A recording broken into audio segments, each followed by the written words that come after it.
As you get older, you realize you want plates that are as classy as you are. I remember in my younger years thinking, wait. I'm glad those savage days are behind me. No, not again! Winnie, run, they're coming! Winnie, go! It's too late! They have me! Save yourself!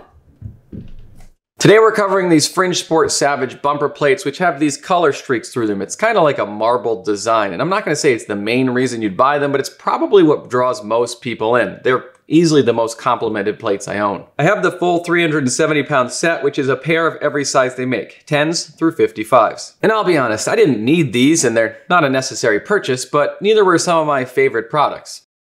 Feel free to watch those videos later if you'd like, but if you could, watch this one fully first, I really need the watch time so I can buy more stupid products because they just make for funny videos. Now, these are the same bumpers as Fringe's black bumpers, their contrast bumpers, or even their color bumpers. Also sets I have and still do highly recommend, just with a different look. Same high density virgin rubber, same stainless steel hook insert, same quality. Literally my favorite plates, just made cooler. And I'm being sincere when I say if you're buying these, it's for the look. Because you could buy those other options I just mentioned from Fringe for less money with the same specs, but you didn't start a home gym to save money, right?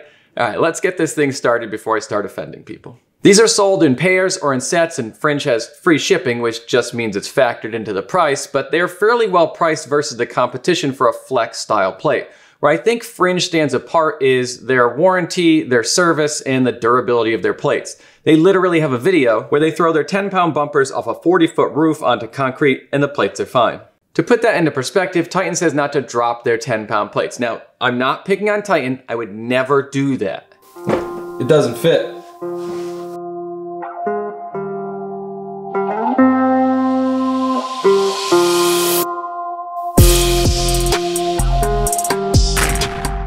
Lots of companies make this style of bumper, like Rogue's Flex or Vulcan's Alpha line. The differences between them being subtle. If you take the design, for example, the base color for Fringe is the color of the plate, meaning this is a green plate with black flecks. Whereas everybody else, the plate is black and the colors are flecked, which makes Fringe's, in my opinion, a little more color dominant. From there, Rogue's are slightly thinner and Vulcan's are slightly wider, all of them with the same weight tolerance, and none of them are made in the US. Made in China. Let's cover some of the specs on these plates real quick before we get into some alternative choices for plates like these. They have a 450mm diameter, which is about 17.72 inches, and that's IPF and IWF standard. And that's for all of the plates except the 10s, which are 445mm, or about a quarter of an inch shorter, and that's just to reduce some of the load they would take if you're dropping them from overhead with more plates on the bar. Even if they say you can drop them, they're not nearly as robust as a thicker plate would be. They have a beveled edge which helps you move them around in a few ways, like loading and unloading them on the bar, but also if they ever get stored or put face down,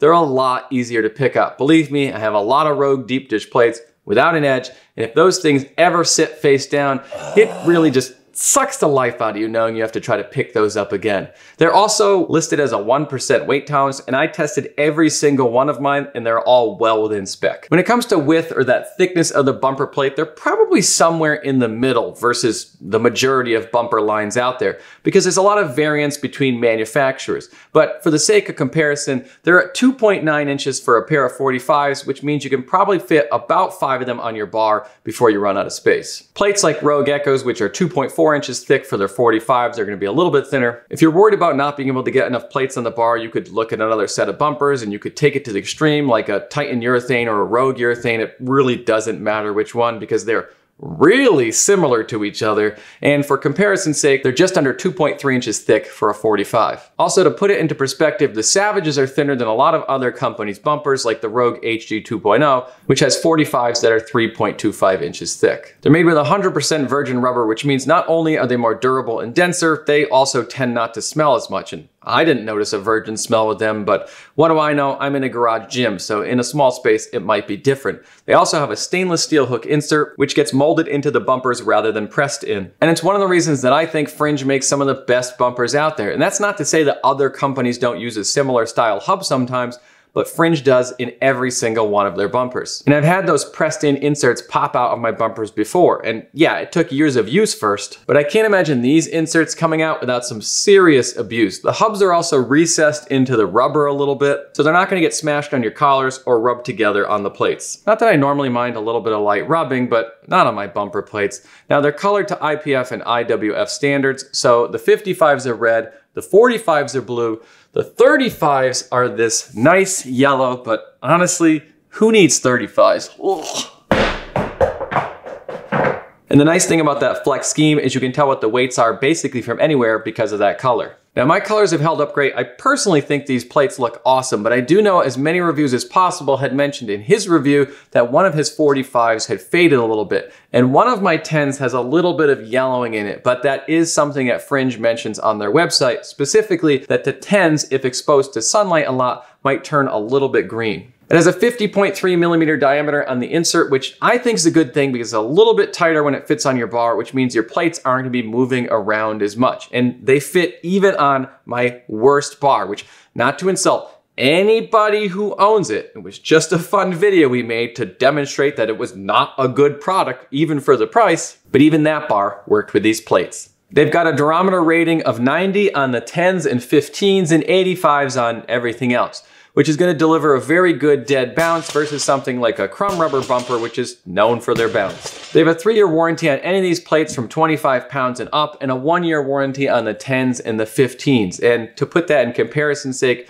Rogue's and Vulcan's warranty is 24 months. In my opinion, Fringe has the best warranty in the business because you can send any of these plates back within 30 days for any reason at all. And I also find their customer service to be exceptional. And I say that having had issues with their Midas bar. And that has nothing to do with the abuse I put that poor thing through in my review. As is tradition, I'll try to quickly give you a couple alternatives to these plates, and I'm sure you can already guess what they are, but I'm going to attempt to give you a little bit more information so you can decide which ones are going to be best for you. And I think it only makes sense to start with the original maker of the Fleck plate, and that's Vulcan's Alpha line. But there are a lot of companies who make their own versions of these things. And many of them look strikingly similar to Vulcan's. Now, depending where you live, Vulcan's line might be a little bit cheaper than Fringe's, and that's based on their shipping zones. But it's generally about a $20 difference across all pairs and sets. Vulcan's insert isn't stainless steel, but it is anchored. How much that stainless steel matters is kind of up to you, but in general, Fringe's hub should hold up a little bit better over time. Now, you guys know me. I am not a skeptical person.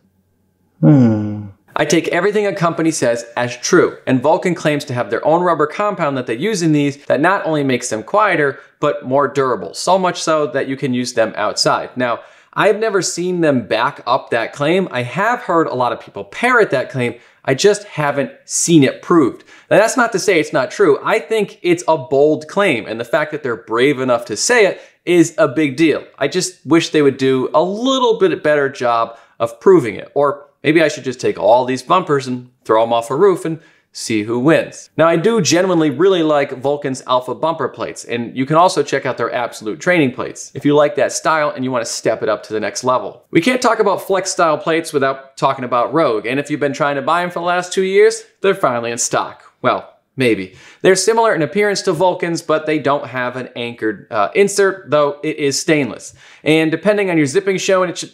Zipping zone? Really? Freaking idiot. Depending on your shipping zone, Rogue's might be a little bit cheaper, but for me, for the most part, the pairs were about the same price and the sets were a little bit cheaper. And as I mentioned before, they're slightly thinner than the Savages. But the specs for these things really aren't that far off, so it's gonna come down to those subtle differences, brand loyalty, or which one you think looks cooler, which I think are the Savages, but taking decorating advice from a guy whose entire gym is flat black is probably not your best idea. Performance-wise, I've been really happy with all of them, but that's gonna be kind of up to you as well. I hope this video is helpful. Like, comment, and subscribe to boost us on the algorithm and support us. I'll see you guys next week.